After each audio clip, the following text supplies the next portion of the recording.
Hi, welcome everybody. Yeah, thank you so much for coming on, everyone from far, far away, and Regina and Martijn and Rob and dear Russell from all parts of the world. And Leslie Nelson should be coming on soon. Hopefully soon.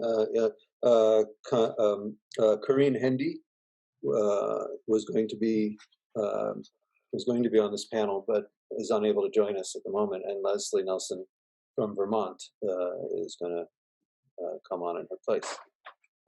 And so we're here to talk about system change, open dialogue system change in the time of the COVID crisis. And I think the basic theme here is that, we've been trying for a long time. All of us came to open dialogue, or many of us came to open dialogue with the hope of changing the mental health care or the approach to responding to people in crisis, what sometimes is called mental health care. Some people have issues with that phrasing. We're always looking for the better or right phrasing. And but we're all always looking for better or the best ways to respond to people in crisis. It's an ongoing struggle. And a lot of the aspects of open dialogue that we've been trying to bring, I think we can say fairly represent very basic elemental lessons that we learn in the course of trying to respond to crisis as it arises. And here we are now. Well, there's been a lot of challenges, whether it's, oh, hi, Leslie. Yay. Great, yay. And there's been a lot of challenges. There's always challenges, changing systems, confronting it, established ways of doing things, established ways of thinking, established beliefs. And here we are at a time when things are different. Things are changing very rapidly, no matter however we might like it to be. Things are changing. So it's good at this time to reflect on how things have changed, how they are changing, how our efforts to change the systems in the past have come into our learning and our response now, and what I hate to use the word opportunity, but what are the possibilities and how we can learn to respond, and how can we keep the changes that we're finding now as we move into the future.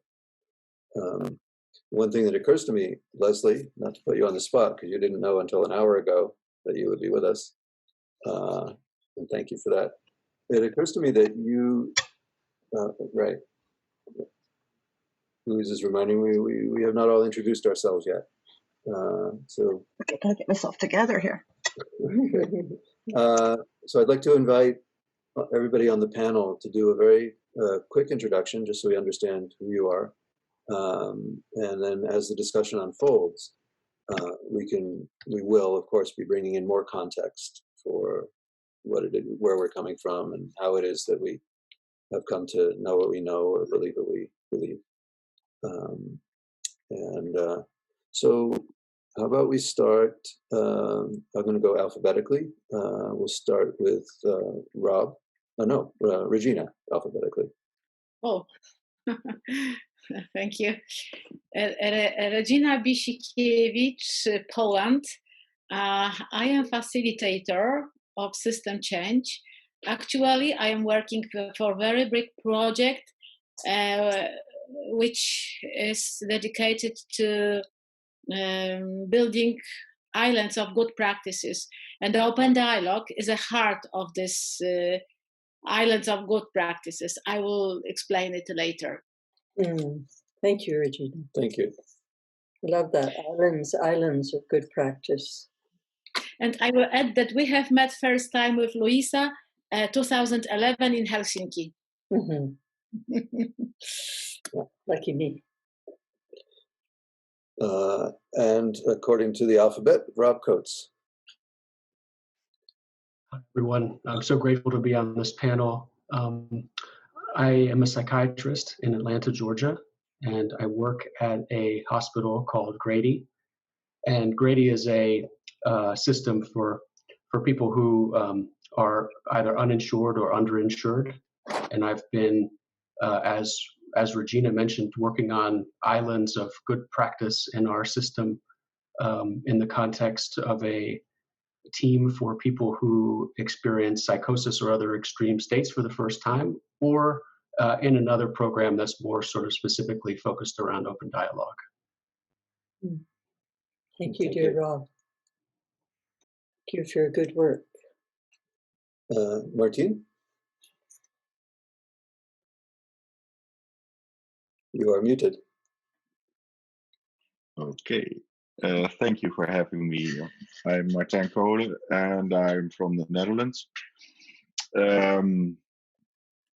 I am a peer-support open dialogue practitioner and project leader, and most of all, I am dealing with a lot of lived experience, and I try to use that for system change, but also for creating open spaces within dialogue and for peer support, a strong peer support movement.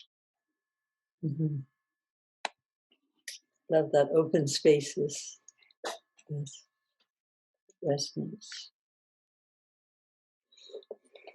Thank you, Martijn. Leslie? Hi, I'm really happy to be here and thank you for the invitation. And some of you are familiar faces and some of you may not be. I came into this work and met some of you folks through my work at New York City Parachute Project, where we got to learn about a lot of these ideas and we got to implement them on the ground fairly quickly, which I think was a very, very unique and important opportunity. I've since relocated to northern Vermont, where I have the great pleasure of working with others at the Howard Center, where we are doing a lot of implementation, planning, and training of work with these ideas and ways of being. So it's a great thrill to be here, and I am first and foremost a person with experience of this thing we called psychosis. And so I'd like to recognize that and acknowledge all my peers, as controversial as that word has become, that may be listening, watching, or on this panel. Thank you. Controversial as it has become, I'm really curious about seeing if we can pick that thread up later, maybe. Thank you. And Russell? Yeah, hi, I'm Russell Razzaque. I'm a psychiatrist based in London, in England, also an open dialogue practitioner and trainer, also mindfulness trainer, and I've kind of been involved over the last, I can't remember how many years now, in setting up the Odysseus trial, which is sort of a large multi-center trial in open dialogue going on in the UK across 7 different sites. And we unfortunately had to pause because of COVID, but we haven't stopped. We're still continuing. We've recruited a good number of people into the study, and we're slowly resuming now. So all okay, but yeah, that's what I tend to be consumed by most of the time. Yeah, the sun is out here in England, so that's also, even though you can't tell, I don't know why it looks dark on my screen, but it's actually quite sunny, which is good news. Anyway, great to be here. Lovely to see you. Thank you, Russell. I like that, paused but not stopped. That's a global phenomenon as well. Yeah. Introducing myself, I just wanted to say that I'm a family member. One of my beloved sons became psychotic, and we went on a big journey with him. And my purpose coming out of that was to change the standard of care so that people, instead of diagnosing and drugging, had the access to this kind of work that we're all doing. And I'm a dialogical practitioner as well, and a mindfulness practitioner. And very happy to be in Russell's training at this. Not right, we would be almost there now. It's just wonderful, the pod training. Thank you. And I'll say very quickly, my name's Herman Cole. Louisa and I were part of starting Mad in America with Bob Whitaker. I served as the first editor for a number of years, and now I'm continue to be involved in various ways. And I grew up in a family where I was hearing a lot of diagnostic terms being used.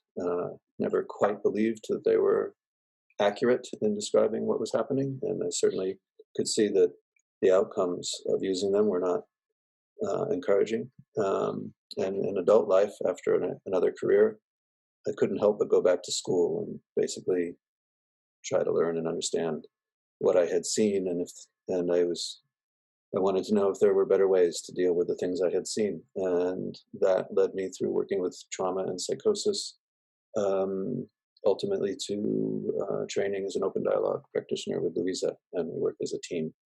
And here we are. And what's on my mind to ask?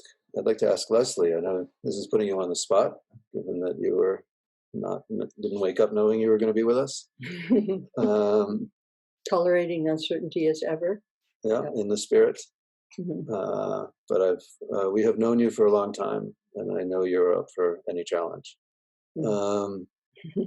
And what I'm aware of course, you were in New York. You were involved in parachute, correct? Yeah, I know that, and which was one of the earliest and largest open dialogue efforts in the United States. And from there you went to Vermont. And what's interesting about Vermont is basically a number of years ago, I think, was it somewhere around 2002, I guess, maybe more recently, the state hospital was literally washed away by a storm. And Vermont was left with the opportunity, again, to rethink how it was responding. So you have perhaps some of the most intimate knowledge preceding this crisis for what can happen when all of the fundamentals have been washed away from beneath you. Mm. Yeah. Would you like to take that on? When all the fundamentals are washed out from beneath you, isn't that the perfect metaphorical language for a lot of what we're talking about? Mm-hmm. Becoming disoriented, losing your footing, not knowing when you'll be grounded again. I wanted to add a little something into the parachute narrative, in that there was this little thing called Superstorm Sandy that washed through the East Coast right as parachute was attempting to launch. So there's also that theme, and so the project was stalled to accommodate and recover somewhat from all the physical damage that had occurred from that storm in the New York City area. Mm-hmm. So maybe I'm a storm chaser. I don't know. I think, and I would welcome, I don't want to get this wrong because I think the narrative on history is very important, but I believe it was 2011 with Storm Irene that caused so much damage to the state hospital that the decision was made to not reopen it.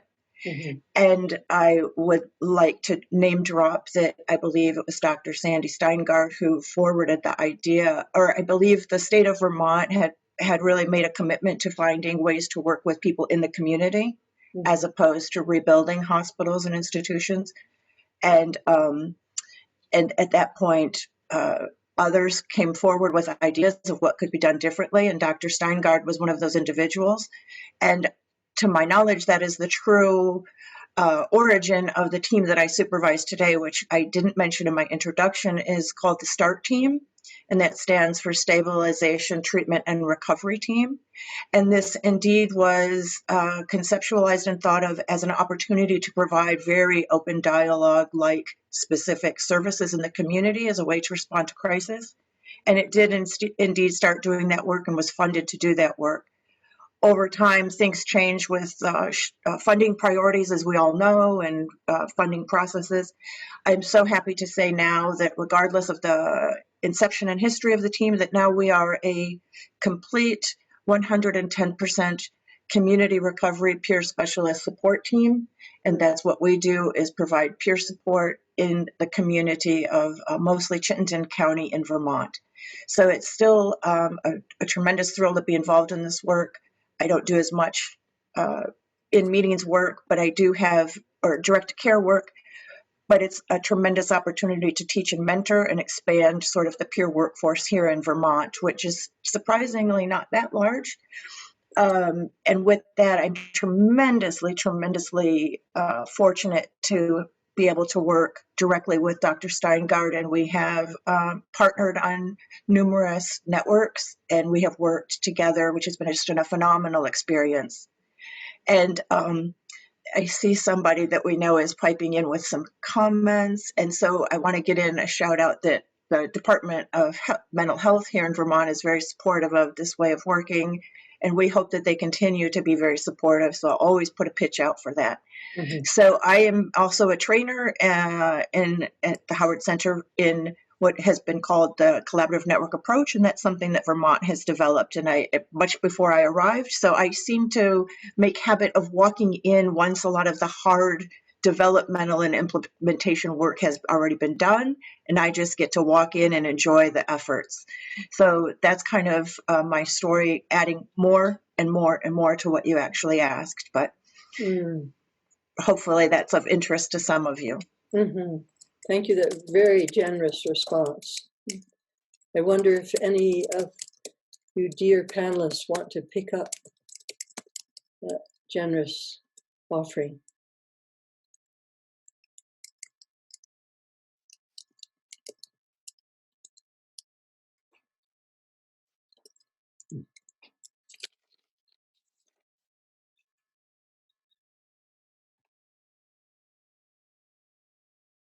Well, I can't tolerate the silence. I did just want to make comment that being on the spot, that's kind of where I live. So in that way, this is a theme that has erupted as a result of this pandemic and this global crisis, is that for many among us, that may indeed be our daily living point, and are there conversations to be had about that, and ways for us to share our knowledge and our experience with tolerating crisis throughout our lives.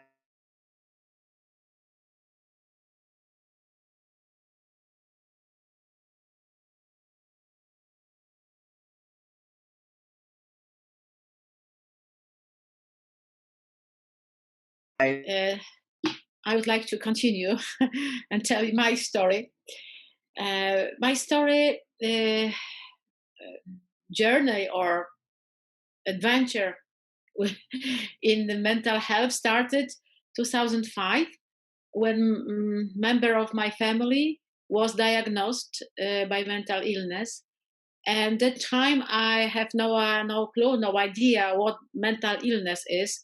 I was completely in another world, let's say. But after a few years, when we realized in our family that in my country there is a asylum-based system, that there are big hospitals, that there is absolutely no hope for recovery, we decided as a family look for solutions, other possibilities. And then 2011, meeting HOPEnDialogue, meeting Jaakko Seikkula, meeting all these fantastic people. Then we have met Louisa at the time. And for me, it was like a completely new world, as if I was in another century.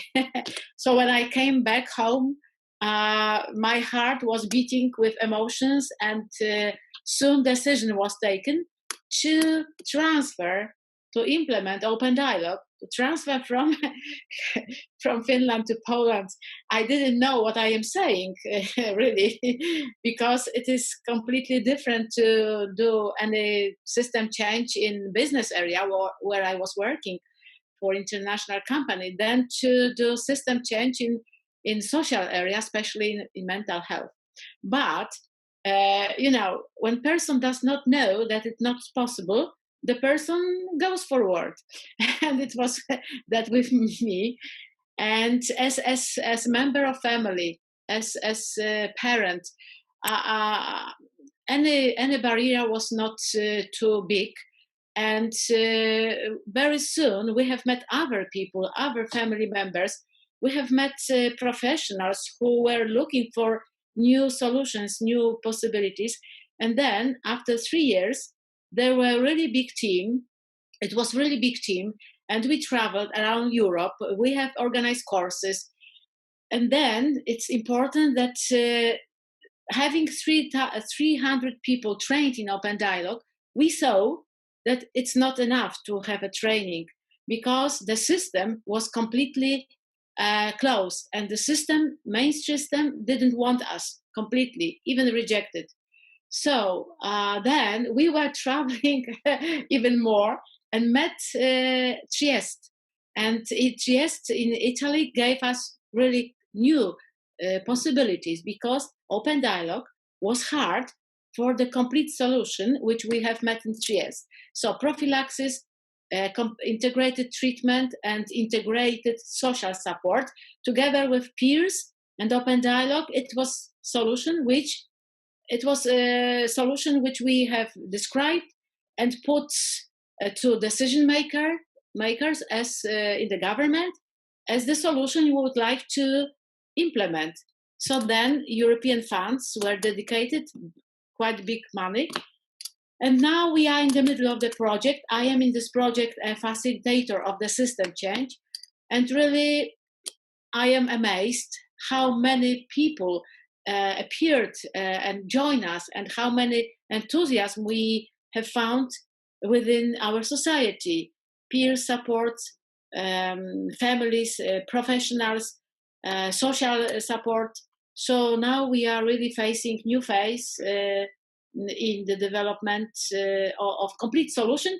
And somebody wrote on the chat that maybe soon these islands will form ocean of good practices. So we are on the way to that. Thank you.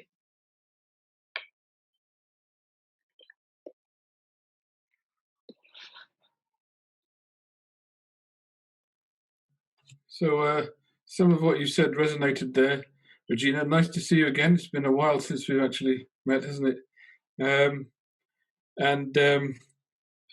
I guess what resonates particularly is that what we have found over the last few years is that training people to work dialogically is not the hard bit. The hard bit is changing the system to work dialogically. Because prior to open dialogue, I'd been very interested in mindfulness, in acceptance and commitment therapy, and other sort of more relational ways of working. But the problem was that unless you change the system you're practicing that in, it's like swimming against a tsunami, right? It really, the impact is very, very limited. And this is what attracted me to open dialogue, because it's a system change as well. And so trying to make the trial work across multiple sites and towns and cities across the UK, the hard bit has never been training the clinicians, training the people on the ground to work and be present dialogically. As Martijn will know, and as Louisa will know, and anyone who's been on our course, you're working with willing participants, with people who are able and willing to do that and can make that journey. But it's the system change that is always the hard bit, trying to organize the service where continuity of care, where, sort of being able to form lifelong relationships with people is at the center of that. That's what's really difficult. And I mean, just before this call, I was involved in some of the COVID response management and trying to push for maintaining that within our systems, because we expect a surge, within mental health services too, and how we can try and use this as an opportunity to make our services more relational, to try to reduce some of the impact. And even within the context of that, it's very hard to get these points across, because people still think in terms of commodities almost, and that's just how health systems work, whatever the field. And they think about this team and then this team and this problem and this problem. And so it's not easy to get this sort of seamless connectivity going on. So that has always been the challenge. And I think it always will be a challenge for it. And I suppose all we can do is to hopefully get some knockout results and show people that, what the difference it makes is not small, it's not peripheral, it's profound and transformative. And we have lots of anecdotes, we have lots of papers and information from Finland and from Tonio. What we need is to be able to show it on a mass scale, nationwide, in lots of different demographics and scenarios, and hopefully that will then make the argument, which we hope to do. We were well on the way, I believe, in doing that to recently. I believe we can once all of this is behind us. But it is really about convincing people about the importance of putting in that energy to change the system, which is probably the most difficult, the most important part of it, I think. So I certainly resonate with you on that, Regina. Russell, in a way, there's a question from Barbara Schaefer in the chat room, and in a way you've already addressed this, but I'll just I'd like to give you an opportunity to address Barbara's question a little more specifically, if you wish to. That she says she has experienced that increased care in the community has meant an increase of community treatment orders, i.e. forced medication. Can you say something about that and how to tackle that problem? And yeah, I mean, if I may say, I just want to say to anybody who's not actually in the chat room but is watching, we are taking questions in the chat room. Raffaella Pocobella of the HOPEnDialogue project, with whom we are collaborating to present this, along with with Open Excellence, what used to be called the Foundation, the Foundation for Excellence in Mental Health Care. Raffaella is taking people's questions and chatting in the chat room, and I just wanted to draw people's attention to that. So thank you, Raffaella. Thank you, Russell. Yeah, sure. I mean, community treatment orders are relatively new in the UK. It's a decade or so ago they were introduced, but generally use of legislation and legal restrictions has been around, for as long as anywhere else. And I kind of see that as that's a symptom of the failure of the system, right? It's only ever used when the system has failed somebody, and so it's the way to bring all of those things down is to try to form relationships from early on.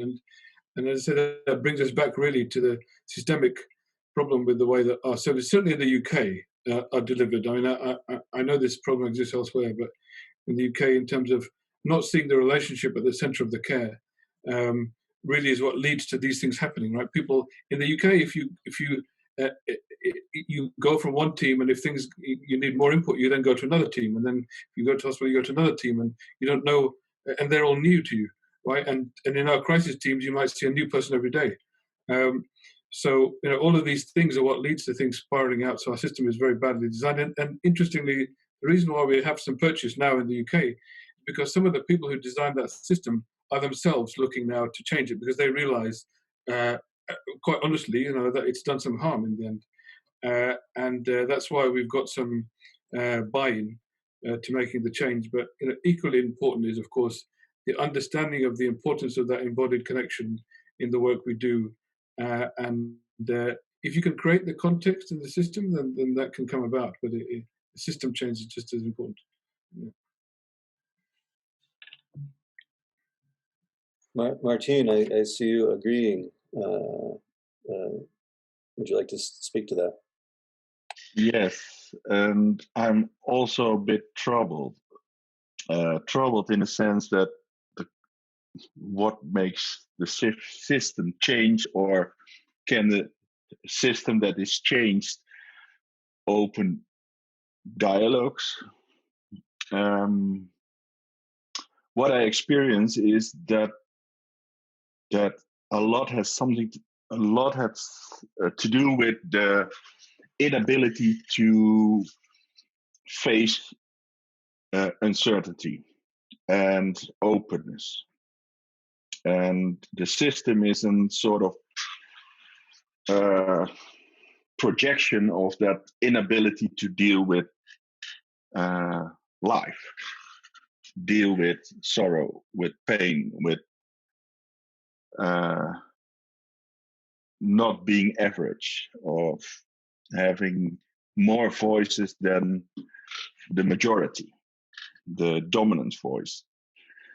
And what I see in practice is that professionals, networks, and everyone who is involved struggle with this topic, with this issue. And so next to system change, I think it is important that we support each other in creating that openness, that dialogue, and in my opinion,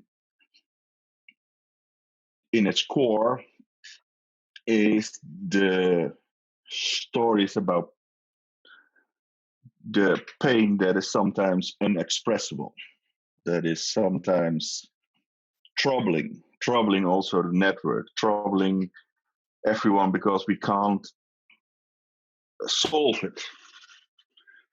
And so at its core, I think two things are important, that pain is not, and that struggle is not something from alienated second-rate citizens who are strange, but just human beings who are experiencing things in their life, and that we can try to share that experience. And the second thing is that I think that is important is dealing with vulnerability as part of life, and that. So I think it is not just a system change; it is also about the social change. About that we have to reevaluate our current ideas about what human life is and how we want to deal with loss, pain, sorrow, the things we can't solve, or maybe we have to face. So next to system change, I think it is also about a sort of learning how to deal with those issues as a society. And with that, I think there's one very important thing, in my opinion, is that the person of concern, that is most of the time the user or the patient or the peer, can have an inconvenient story, can have a story that is difficult to create openness for. So I think it is very important that my point of orientation is trying to open that story up and learn from that story.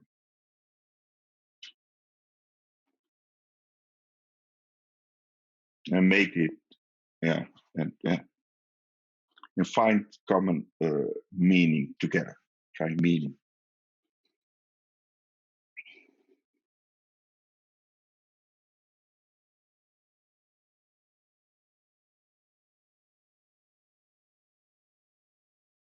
I just wanted to quickly say, Martijn, that you're absolutely right, and it's so important to remember that the underlying reason for the system as it is, or the difficulty in system change, is the resistance to ourselves, to all the difficulties within ourselves. You're right, and I just wanted to mention that I feel like this is something we're all being forced to really face now. So if there's ever been difficulty in facing anxiety, uncertainty, emotional turmoil, this is the time as a species. So it feels like we're kind of being forced to and required to face that. But that's absolutely right. Behind the difficulties in system change is the real underlying difficulty, which is us as a species, the difficulty we have in really being present with what's happening for us.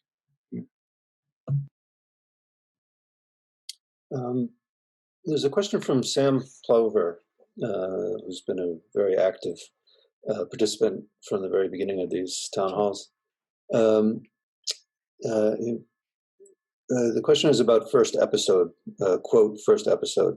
He says, I have issue with that, as it seems some system once again set a measure of what is normal. And it occurs to me when I read that we are in a time when what is normal is very much up for discussion in terms of how people are experiencing the world, how people are reacting, who is in a position of authority to decide what is normal or not, what we call psychosis or not. Obviously, in America, that's a big topic of debate up to up to the highest office, what we might think of as reasonable or psychotic.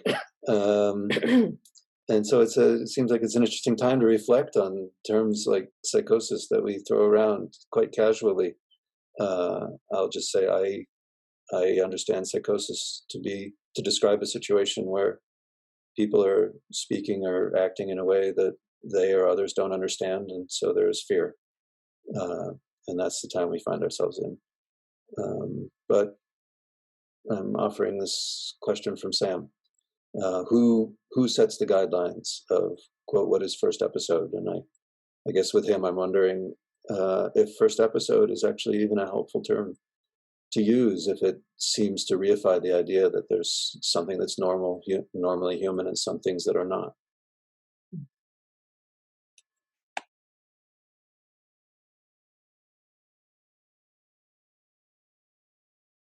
I don't know if it is bad that I respond, because I've already talked a lot. I'm very happy with this question, and there are almost tears in my eyes, because I've made a journey in trying to understand what psychosis is, because I've suffered myself from psychosis. And I think it is not far away. It is something that can be present when fear strikes.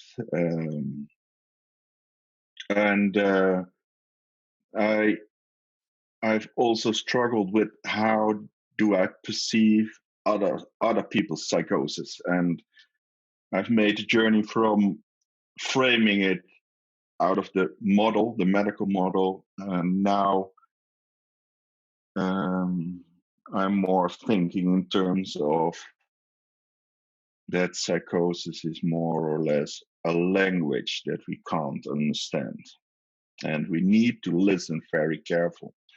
And in my experience, there is always meaning in what is expressed in the psychosis. And so now I'm at the point that I think that psychosis is not a strange, abnormal thing, but a very extreme way in dealing with an overwhelming stress, with an overwhelming sorrow, with an overwhelming narrative that can't be expressed otherwise. And so I'm now at the point that I think that mental health issues are not something that is for people that are separate, but are different.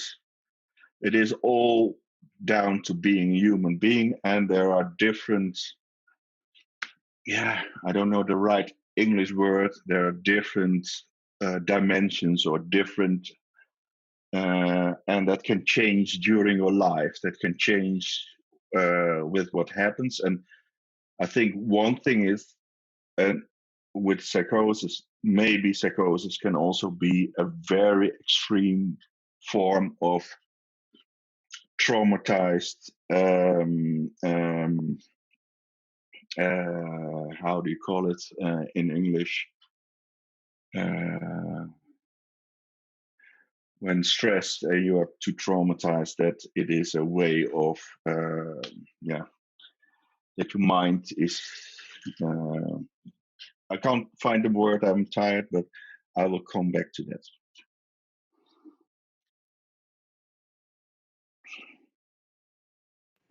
Thank you so much for those words and your thoughts on that, and your wonderful, beautiful way of expressing. Your expression brought tears to my eyes, and this conversation about first episode is a riddler for me, because having been around and gotten to hear a lot of case consultations or case presentations and read assessments and it will frequently say something like, I'm just going to really paraphrase this. I've never seen this actually written, but it might say something to the effect of, this person's really sick. They heard voices as a child. And it always strikes me as like, that's pretty much true for most of us. It's not so unusual. So, or I'm not saying that I can speak for all of humanity that's experienced this, but like the more people I talk to, the more this was just a part of things from a very early age once we look back and really recognize it.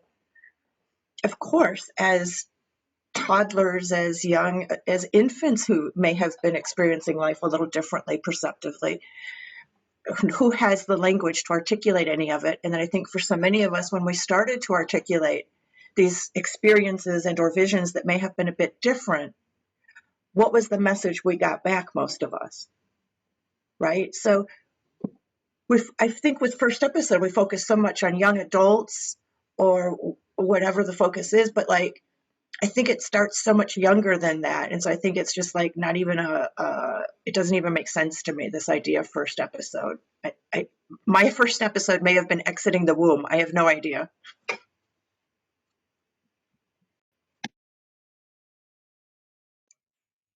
I just wanted to thank Leslie and Martijn for their really poignant thoughts about this matter. And Sam, I saw the question come up earlier in the chat function about this so-called term of first episode very early on in our conversation today. And and that question has been with me throughout our conversation so far. And at times it's been hard to focus on other things that we've been talking about because I've been thinking about that, and I've been really searching for some better words to sort of think about that. And I think that this concept that Regina mentioned about these islands of good practice made me think a little bit about how we're very much in a place in my setting where the rest of the mental health system, I think, is honestly trying to do the best that they can, but there's a lot of this language that is still around, and perhaps one thing that we were thinking was that we wanted to work with people who maybe didn't really have very much experience with the mental health system before, and then start working with people in this newer way to facilitate more dialogue and creativity. So I just I feel like I'm also on this panel to learn more from others here who have better language to use.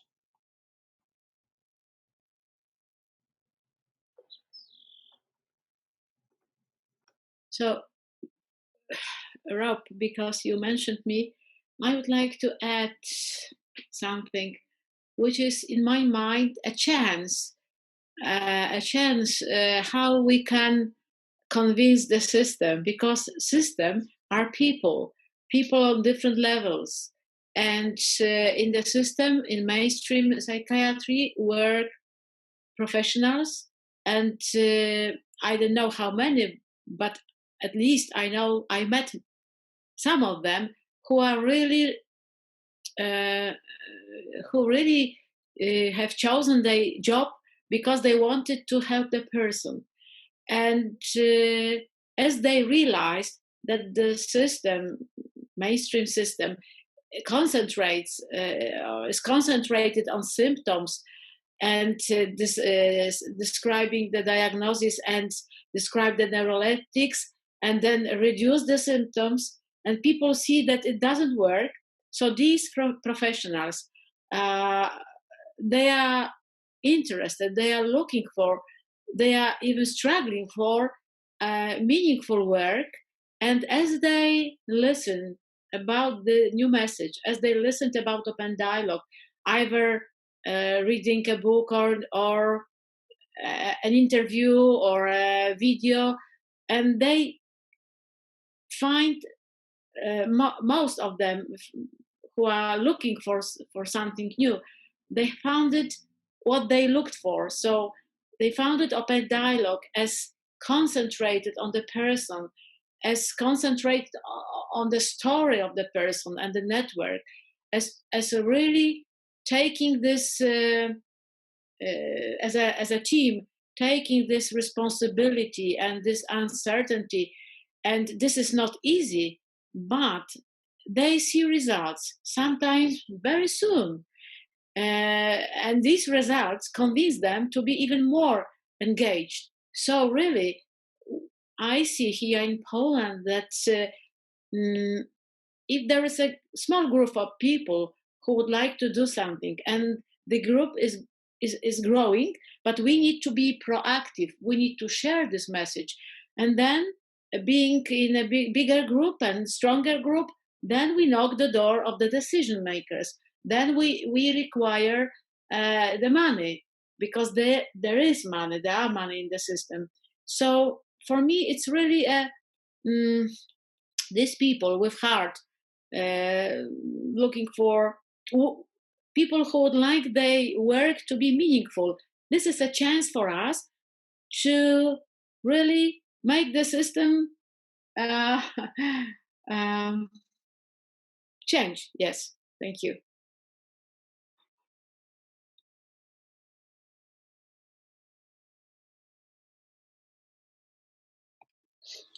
I'll bring in two comments. One from Mark Hoffenbeck, who many of us know, asking, is mental health a term we should be using?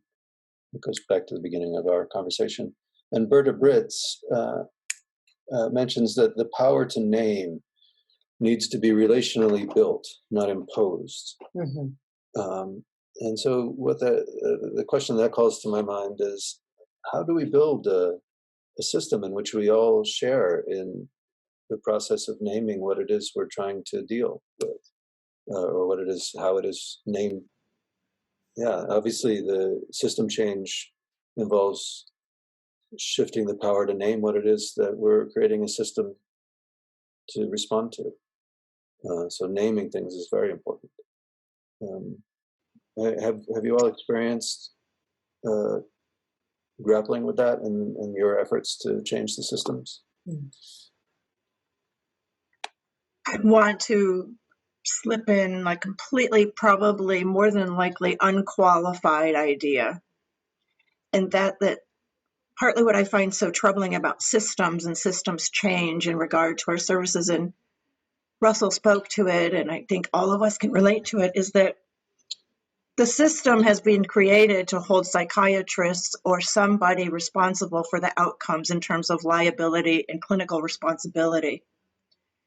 And it is such an unfair and unreasonable thing to me in my way of thinking, that limits in almost every way possibility for change. And that is a significant thing that we should be talking about, that how does that make any sense when the system dictates and or blocks how psychiatrists and other clinicians can provide services, but yet will hold them responsible for outcomes that are not favorable, when it's truly the system that's imposing the unfavorable outcomes.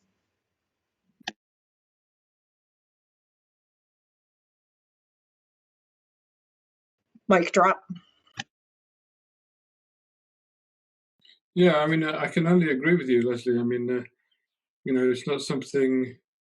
It goes, I guess, into the whole way the society perceives all of this, you know, and I guess, as a society, we tend to feel better that we put someone on the spot, you know, and said, right, if this goes wrong, you carry the can, and it's not right on so many levels, right? It doesn't help anybody really. But it requires a lot of enlightenment, right, to be able to come out of that mindset. But you kind of put your finger on it there, right, on something really fundamental to what, you know, leads things to be the way they are. I mean, that's true. I mean, you're absolutely right. Yeah. I want something to add, and that in a lot of talk about system and change, I hear less about the users themselves, about what can they do and what can they achieve, what can they bring to society and add to society. And so I think it is also a sort of radical change in the sense that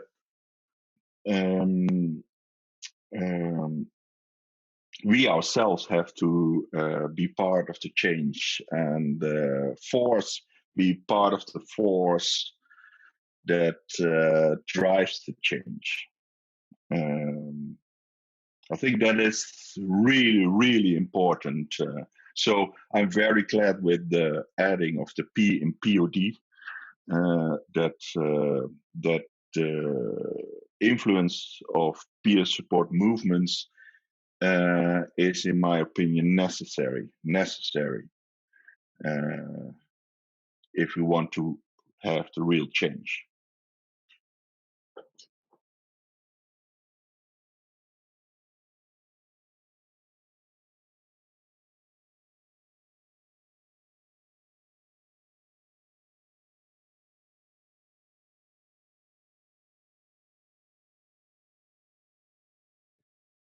Martijn, when you were talking about we have to be part of the change, and at first I thought you were talking about we, all of us here on this call, we, the human beings, and then I thought you were talking about the peers, and then I circled back to you're talking about we are all peers.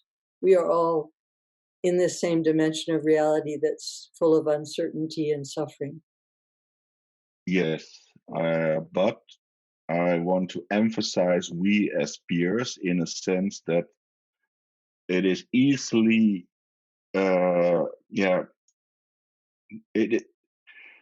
have to have extra attention. We have to have extra attention for the people who are easily pushed to the margins of society and also to the margin of the change. So, of course, and we are all human beings, and it is about dimensions but in the change, we have to have extra attention to open up the space and keep inviting the people of concern to not only receive something, but also invite them to create a reciprocal relationship or reciprocal joining in the movement. Do you understand? Am I? Okay.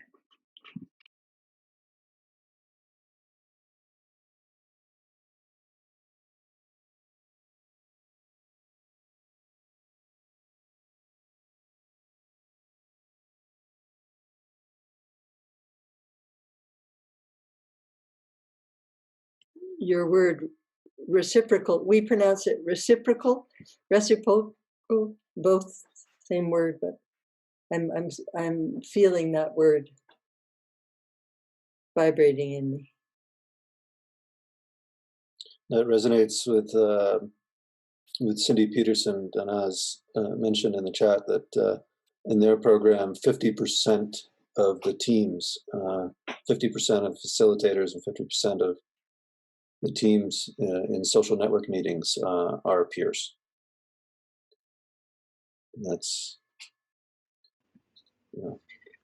I always like to add as well that the Parachute Project, excuse me, folks, has received a lot of attention, and I'm not sure it always receives the attention it deserves for being largely based on the idea of bringing peers into the provision of providing direct services. That I feel like sometimes that's an element of that project that is undervalued and seen, if you will. That project, by nature and contract, opened up, I think, at least 100 peer specialist positions.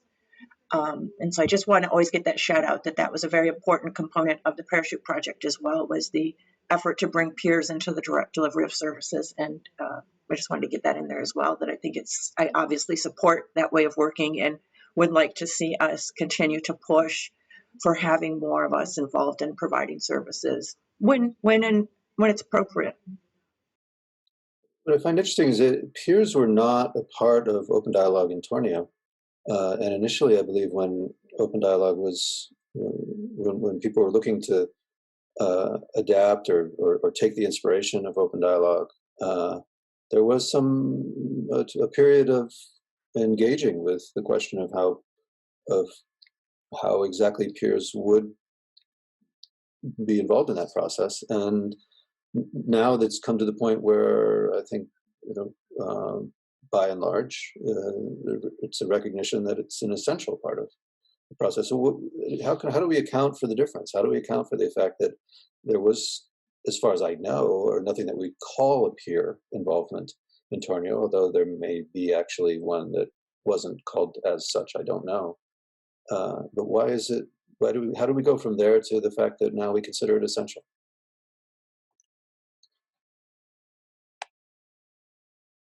Tony.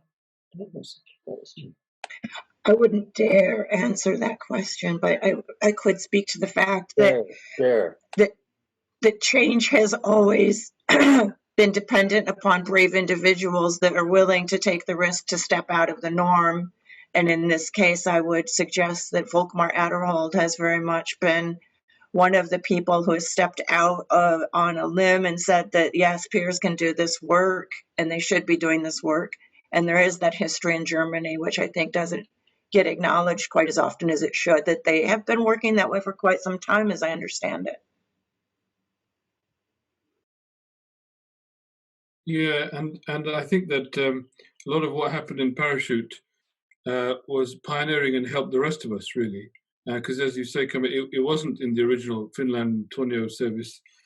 So I then managed to convince a lot of people in the UK about the importance of having peers within Open Dialogue, even though it's not in the original model, because of Parachute, and we were able to use that as an example that actually, you know what, and and demographically it's more similar to London, and so there's lots of parallels. So we were able to describe how it's a fundamental part of the model because they blazed that trail, and that's why our own work is very much peer supported, Open Dialogue with peers in every team. But again, there's a big cultural pressure that we have to create to make that happen, because it's not in a lot of parts of the UK. It doesn't exist at all. Say in the Netherlands, you have great, there's some pockets of great tradition there. When I went to see your team, Martijn, and the center you set up is wonderful. We have nothing like that here. So a lot of energy had to be exerted to make that into a part of the way we practice Open Dialogue. But it was thanks to the precedent that we could show that existed in the States.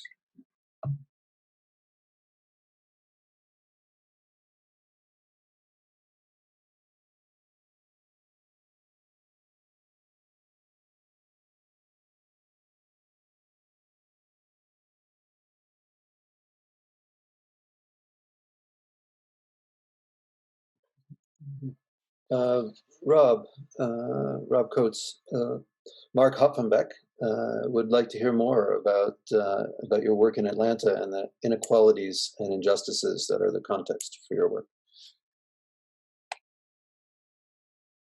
Yeah, thanks, Mark. I thought that was a great question. I saw it appear on the chat function and have been thinking a little bit about that. I think that in many ways, many of the people whom we work with have had their voice sort of silenced by many factors. I think by stigma, by the institution, by racism, by all sorts of sort of social and cultural factors.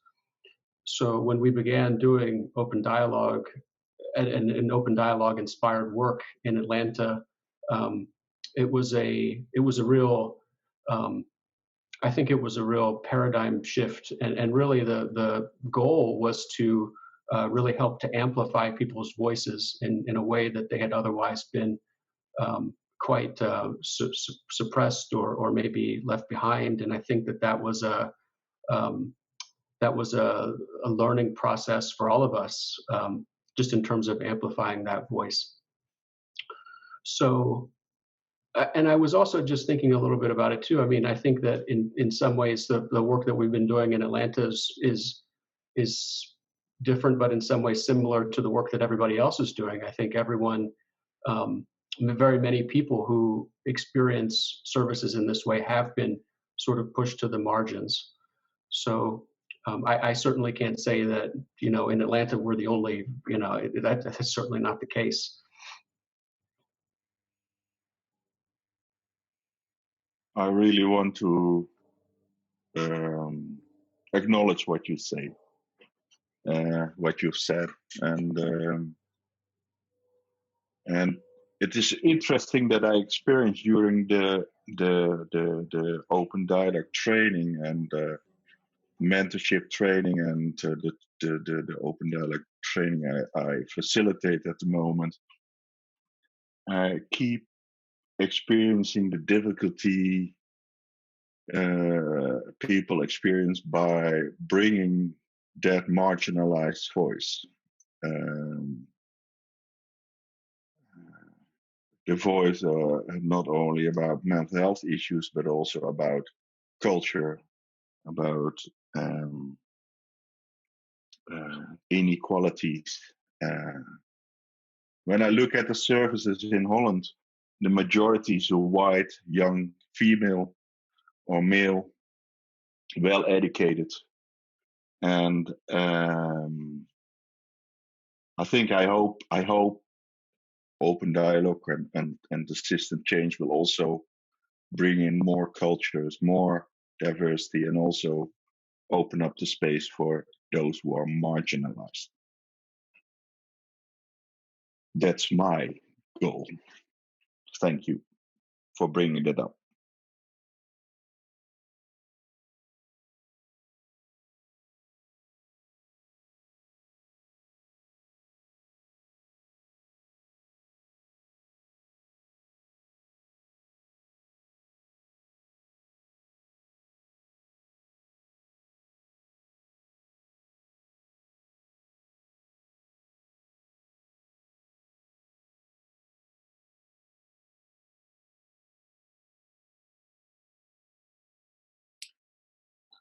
For a moment, I looked to the chat discussion and I saw two words which I would like to refer,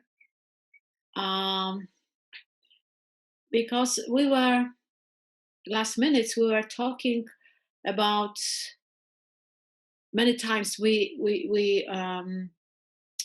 said, or inspiration. We were inspired.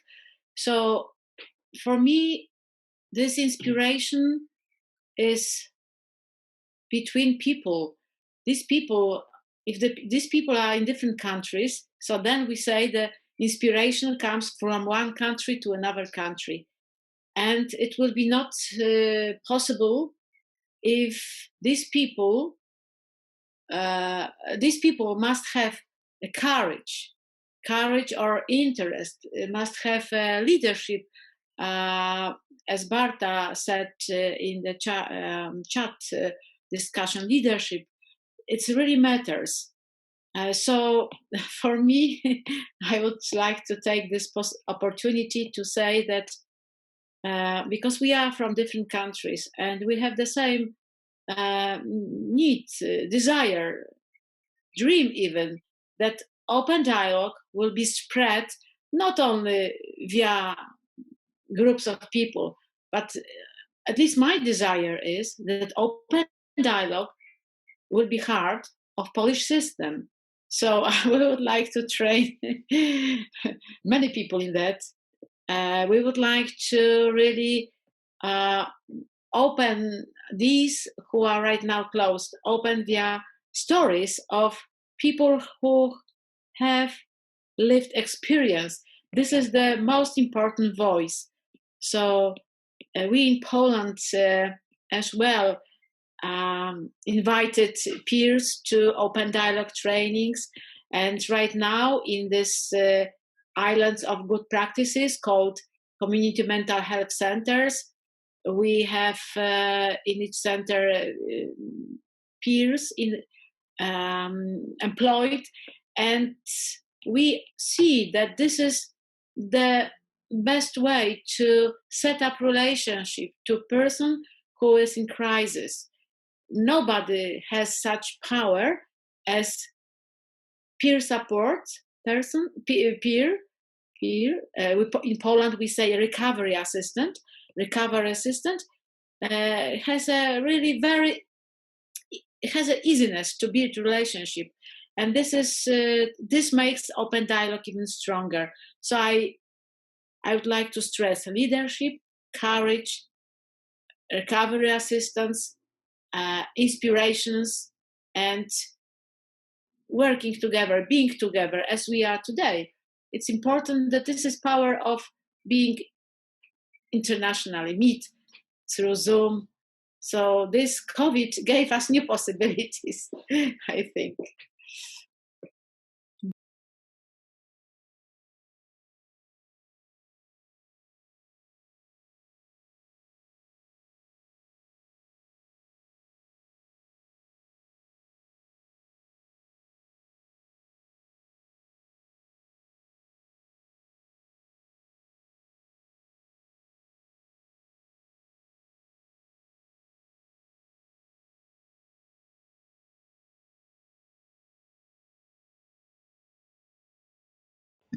I think that it's interesting, isn't it, Regina and others and all the listeners, that this global crisis that has sort of imposed so much isolation and staying away from one another has also created things like this town hall, where I wouldn't be otherwise in conversation with the other panelists or the people that are watching. And I think that that is a really powerful and important way for us to connect, that I would hope we can continue to do this sort of thing. I think it has opened up some of the boundaries that have existed between us. And I think that that's a good thing. And I appreciate you mentioning that there have been opportunities that have come from this. Thank you.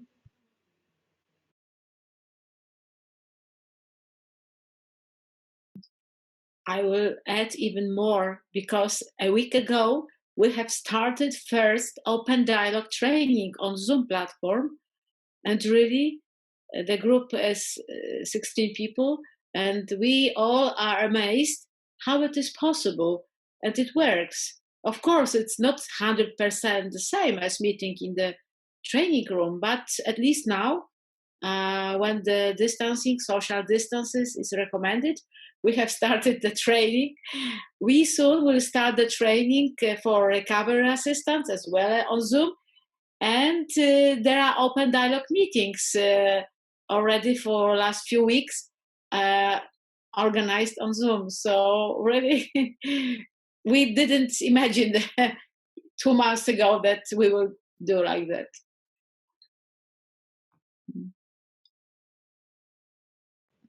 Likewise, with the team I supervise, I've been saying over and over again how neat it's been, how wonderful it's been to see the team so rapidly take on technology in ways that we had previously been uncomfortable with.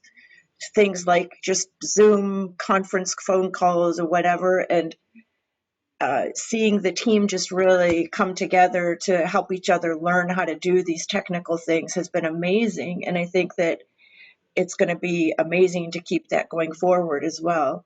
So there has been a tremendous learning opportunity, because most of us have been like, that's not for us. We don't want to learn that. We don't want to do that.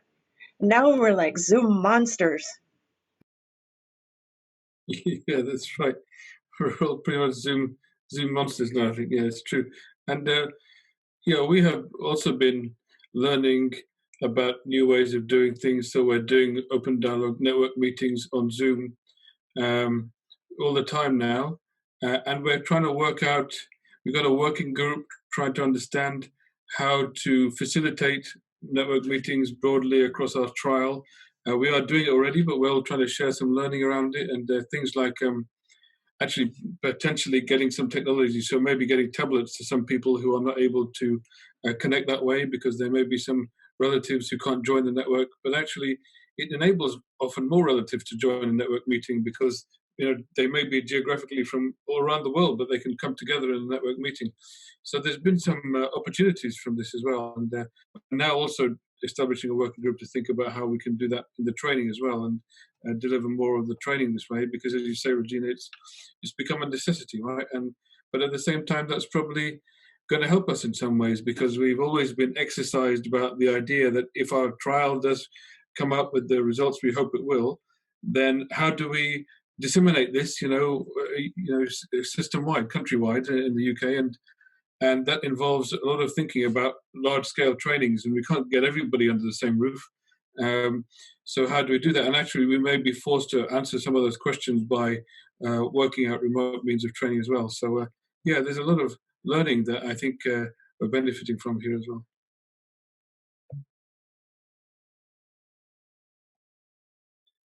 There's been a discussion in the chat room about whether OD stands for Open Dialogue or Organizational Development, and I think that question bears further reflection. I think that a lot of the skills that come out of Open Dialogue are adaptable into, and are in fact, many of the people live in both worlds, in helping organizations understand their need for change, understand the members of the organization whose voices may not be sufficiently heard and may be causing stress.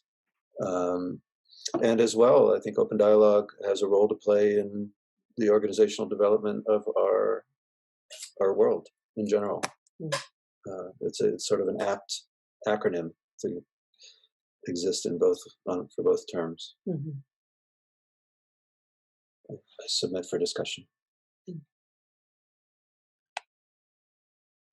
kind of reminds me also of a comment that Mark made before in terms of how open dialogue could have an impact on society, how open dialogue can help change society too.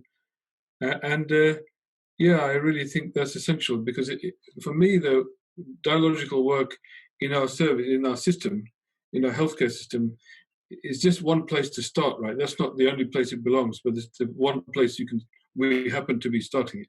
But it's actually necessary across the board. I mean, I think of the turmoil we're experiencing, certainly politically at the moment, is because we have a system that is no longer fit for purpose, right? I mean, centuries ago we used to be governed by kings, and people were all right with that for a while, and then they realized, actually, who are they, to tell us what to do? And now we're governed by still a small cabal of politicians and others. Now we're realizing that doesn't make any sense anymore. And we all have so much information and wisdom out there, and so really we need a system that involves dialogue and joint decision making, and us making decisions about our own lives, and not some remote person, sort of miles away and very removed from us.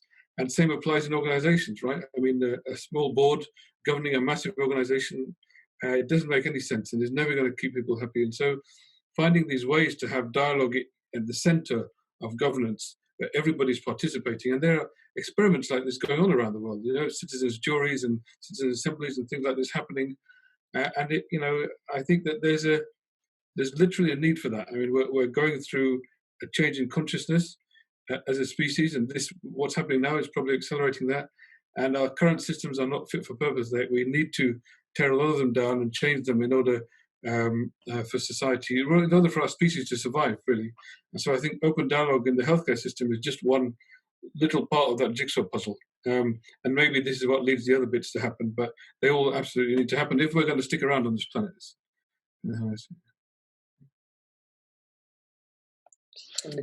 What comes to my mind as you speak is that we talk a lot about finding sort of the most effective or most efficient or most system to arrive at choices or decisions, or maybe the one that affords us the best, the greatest degree of certainty, whether it may or may not actually be the best. And I'm wondering if maybe open dialogue is instead a process that helps us to get to our best sense of what it means to be human, about what it means to live together, not exactly precisely the thing that we're trying to do as a result of that, but just a process that helps to continually renew our sense of what the best, what it means to be human in the best sense.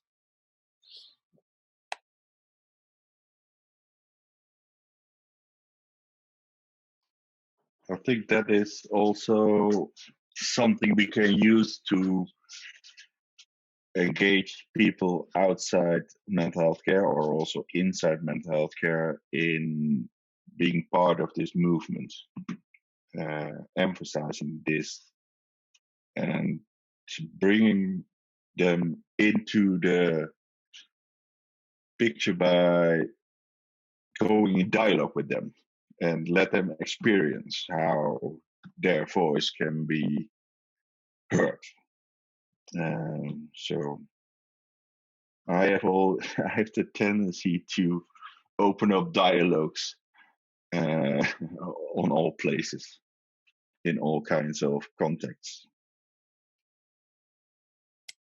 Very healthy tendency. Yeah.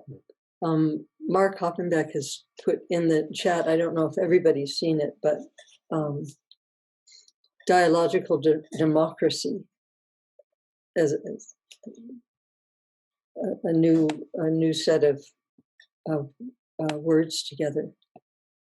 I'm thinking about the network meetings in open dialogue as people have been speaking, how important it's been to cross the silos and to get the network around a family in crisis. And again, I'm just saying what we all know that are on this in this town hall is that we are a network. We're a global network, and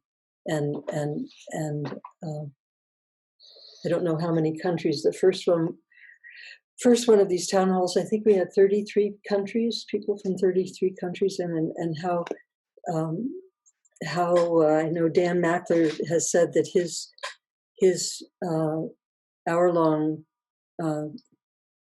documentary about open dialogue has been seen by 1 million people, and in all over the world, and in the same way. That was the last time we checked, which was a long time ago. Yeah, true.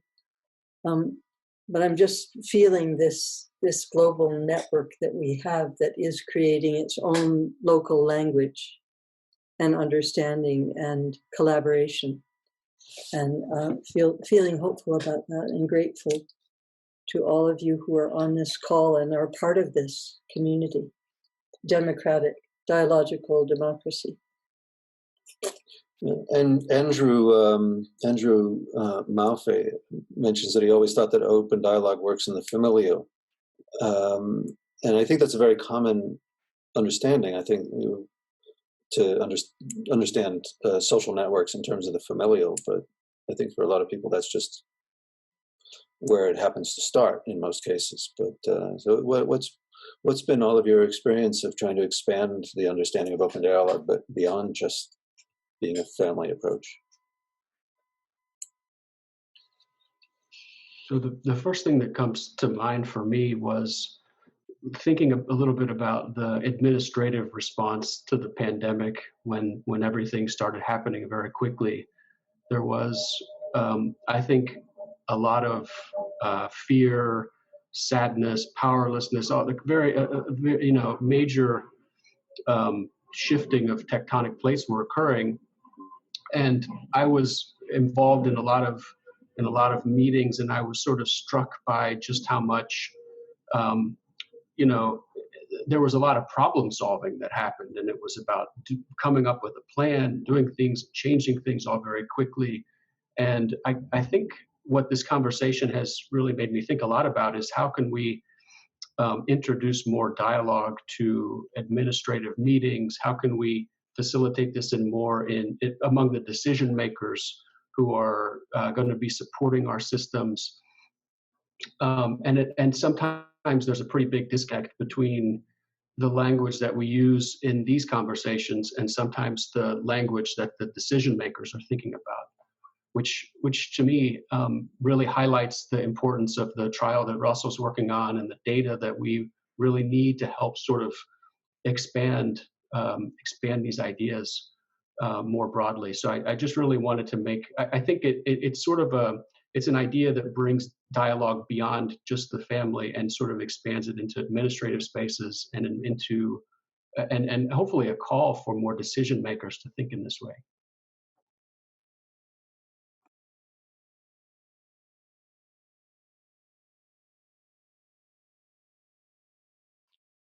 I agree, and I want to add something. I find myself almost unable to explain in words what open dialogues is about to people who haven't experienced it.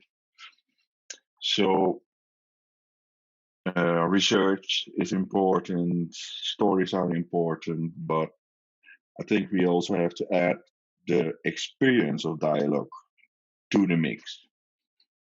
And because it changes something inside, it changes, it opens up awareness, new self-awareness, awareness of this environment about your own vulnerability. So maybe the national government can use an open dialogue session.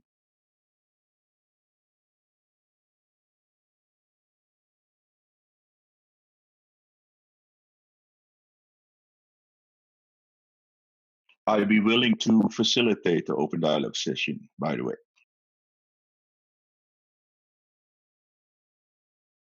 I mean, I feel like the only way we can get it right or move towards getting things better is by doing that kind of thing, you know.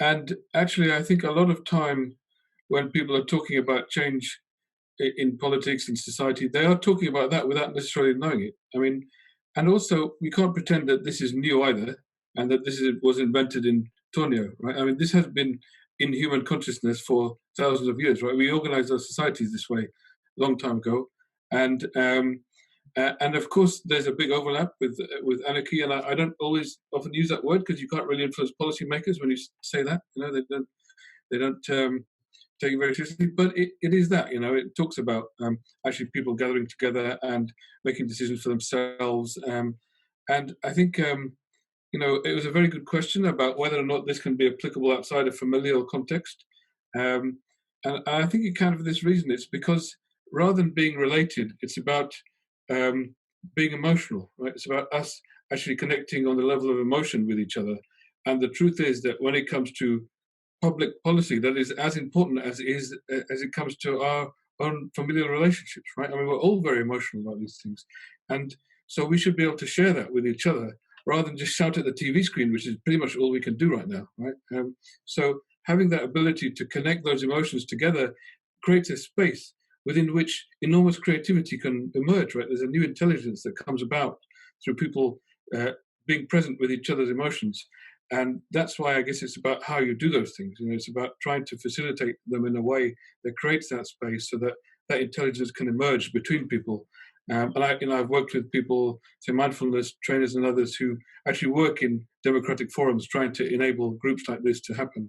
And I just feel like it's sort of waiting there for us to try to get to, if we can. Maybe we can't, and we'll have extinguished ourselves before that point, but I hope we can, because I think that's kind of on many levels, you know, it will be what we will be easy with. Well, it's not going to solve all our problems. We'll always have problems. There'll always be difficulties and messiness in life and in human nature. But I think we can live that way, you know, more peacefully at least. But let's see if we can get there. I mean, we all need to talk about it. I'm always talking about that outside just the sort of healthcare work forum. You know, it's as important to me on that side as well.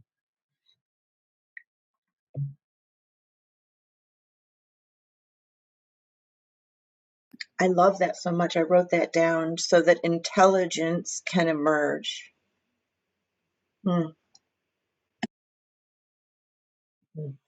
I've sometimes thought that what we call psychosis is a result of a misguided effort to separate what we call intelligence or what we call intellectual from what we call emotional. And that actually, as soon as we can just accept that these things really don't exist separately, then we have a better understanding of what being human is, what being in dialogue is, when we can accept a wider range of emotions along with a wider range of ideas. We're Golly, we've just got 5 more minutes, and I'd love to have you all have a chance, our dear panelists, to share a reflection about this time, if something arises about that you'd like to share.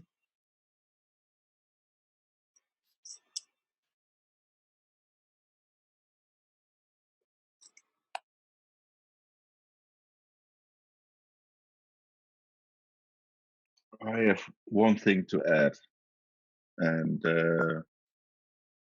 that is I feel it in my body now, and I feel also the sorrow that thinking about it brings to me, and that is I also mentioned in Wednesday is the importance of being touched.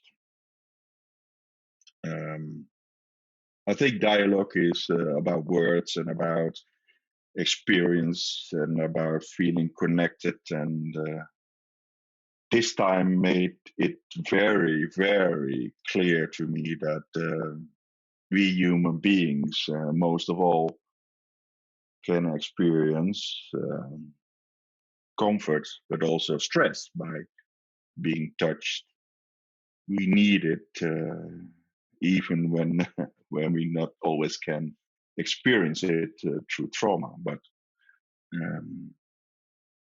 sometimes a hand on an arm can say more than all the words in the world. And also, when you have no words left, that same hand on that arm can show the other that he is not alone. Thank you for this conversation.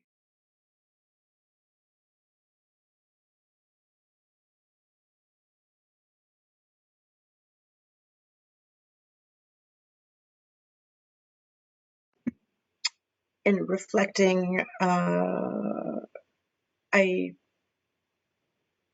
have been deeply touched and so cliche, but profoundly moved by this conversation, and do feel inspired and invigorated in a different way that I can't really articulate it. And it does have to do with tears in my eyes, and it does have to do with seeing people from far away, and it does have to do with acknowledging and recognizing that part of what has drawn me to this work has been the individuals that I have met and that have mentored and taught me. And it's the people in this community. And I feel like this today has been a reflection of that. And I just am profoundly grateful to all of the people on the panel and Kermit and Louisa and everybody listening, that it is the community that holds this together and is going to keep pushing it for more change. And I'm happy to be a part of it. I would like to take the opportunity to add to your list, Leslie, Rafaela, Bocabella, and the HOPEnDialogue project, and Open Excellence, the Foundation for Excellence in Mental Health Care, our partners, and the Open Society Foundation that has provided some of the support that has made this possible. And now I return to the other panelists for final reflections and wrap up. Yeah, you mentioned the word project, and I would like to really thank you for inviting me. I feel honored to be with you today and have possibility to listen to you, share what we are doing in Poland.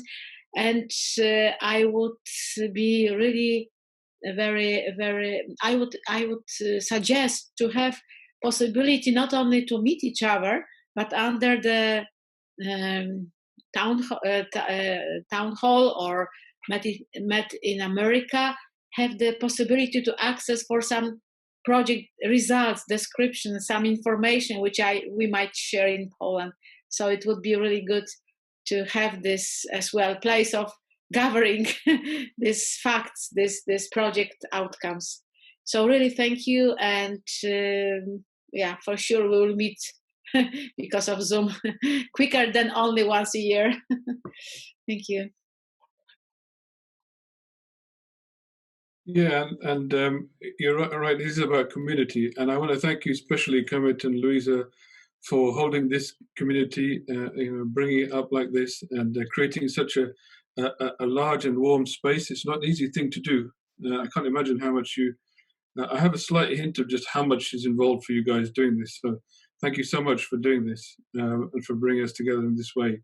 And also thank you for your words there, Martijn, about touch and the importance of being together physically. And I can't claim to be a huge royalist or anything, but the Queen in England made a statement to the nation at the beginning of this crisis that actually very much touched me. I'm not used to that, being touched by the Queen. But the last words in her statement were, "We will meet again." She spoke with conviction of somebody who'd been through the war, and she talked about her experience in the war, and then how they came together after that. And I really feel that. I really crave for the time when we will meet again together.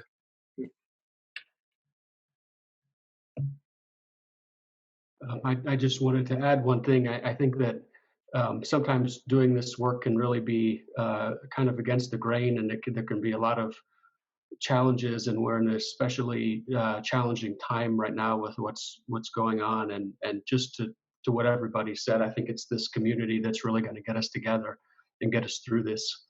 And even just on a smaller level, I feel incredibly supported by the people on the panel. And really I'm deeply appreciative to them, as well as Kermit and Louisa for hosting this. It's always such they have an incredible way of creating these very warm spaces in things that can otherwise be fairly anxiety provoking, like talking in front of a lot of people. So I really appreciate that.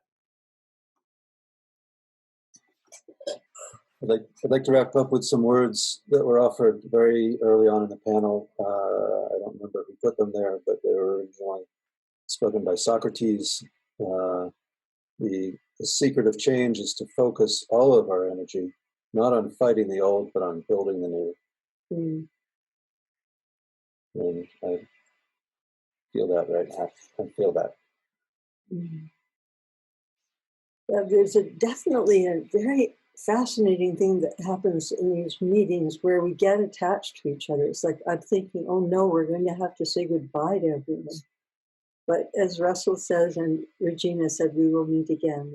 And I trust that we will. And I think we're having... in fact, I'll send a Zoom invite to everybody on the panel. If you're available to stick around for a few minutes, we'll just...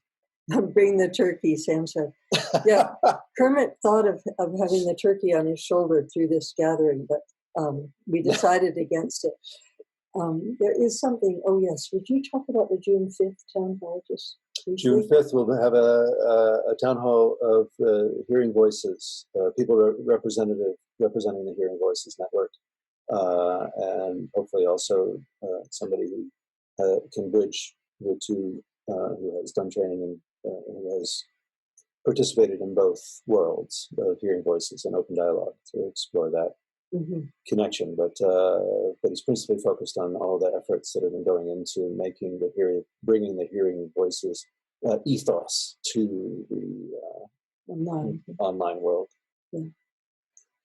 So with reluctance, we say goodbye to you, dear attendees, and we'll look forward to whoever can come back on June 5th. And thank you so much for coming on with us. Thank you all. Bye.